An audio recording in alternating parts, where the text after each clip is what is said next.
Everybody, thanks for tuning in to NPN. I'm Patrick. I am here with Sean Rucker from SportBike Chic. We're here for Chic Shifts. Today we're talking motorcycle clubs.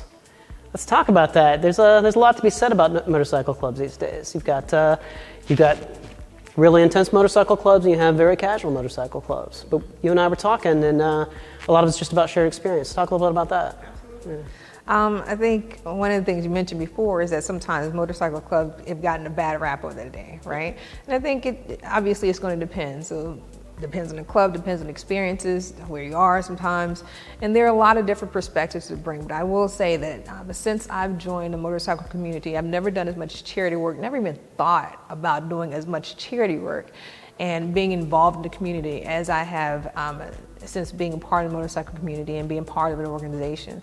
So I think that really helps to not only make the world a better place, if you want to call it that, but really brings a different perspective to motorcycling. It's not just about the ride as opposed to riding, bonding, really sharing those experiences, giving back. And again, like we've been saying before, this is the one thing that really allows you to break down barriers, allows people to connect in ways that are unexpected, allows people to bond and to make those bonds very intentionally and sometimes accidentally. You know, you don't really know what to expect when you run across any person, but sometimes you find that shared passion and it becomes a lifelong bond. So that's, if nothing else, I can appreciate. And again, the number of motorcycle clubs that are out there, the variety that are out there, it's really about, again, just being able to find the one that fits best for you, if that's something that you're interested in. Because sometimes it's okay to ride, so it's okay to be independent.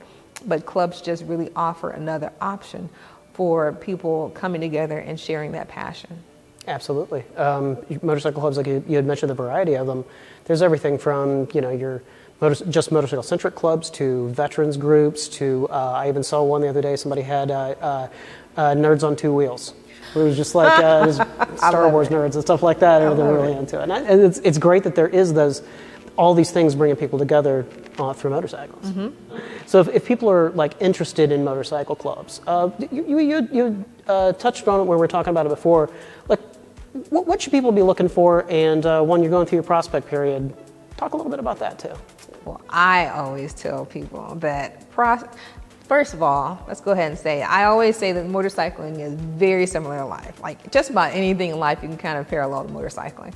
And prospecting for a club is just like it, right? So if you're prospecting, it's almost like a job interview, right? You're finding out about what's happening in this motorcycle community. You're finding out how this club operates.